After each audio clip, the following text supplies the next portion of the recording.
காத்தாயி அம்மனின் அருள் அடியவர்கள் அனைவருக்கும் வணக்கம்.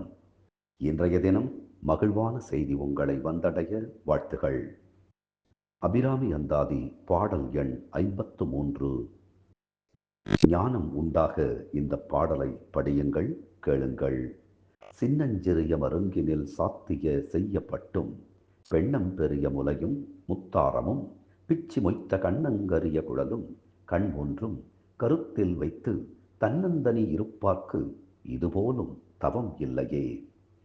அபிராமவல்லியினுடைய நுண்ணிய இடையில் சாத்தப்பட்ட சிவந்த பட்டாடையையும் நிமிர்ந்து நிற்கக்கூடிய மார்பகங்களையும் அதில் தவழ்கின்ற முத்து மாலைகளையும் பிச்சிப்பூ மாலையினையும் கரிய நிறத்திலான குந்தலையும் 3 கண்களையும் சிந்தித்து தியானித்து யோக நிலையில் அமர்ந்து கொண்டிருப்பவர்களுக்கு இதைவிட பெருமைக்குரிய தவம் வேறு இல்லை. ஆம், அம்பிகையை மனத்துக்குள் சிந்திப்பதுதான் ஞானம் பெறுவதற்கான வழி. தினந்தோறும் அம்பிகையை மனத்தில் தியானித்துக் கொள்ளுங்கள்.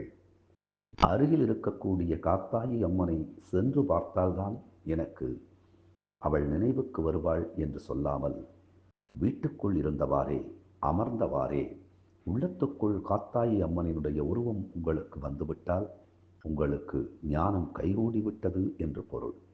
ஞானம் என்பது தெளிவு. அந்த தெளிவு எப்போது கிடைக்கும் என்றால், இன்னொரு உயிருக்கு தீங்கு செய்யக்கூடாது என்று நினைப்பதே ஞானத்தின் செழுமையான பகுதி. எனவே எந்த ஒருவருக்கும் தீங்கு செய்யக்கூடாது என்று எண்ணுங்கள். அதுவே உங்கள் ஞானத்தின் வாசலை திறந்து விட்டுவிடும். நீங்கள் அப்பொழுது ஞானத்தினுடைய சிறப்பினை உணரத் தொடங்குவீர்கள். தினம் தினம் அபிராமி அந்தாதி சிந்திப்போம்.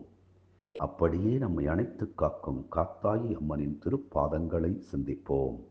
அதன் வழி நம் தீய வினைகள் சிந்திப்போகும். நன்றி, வணக்கம்.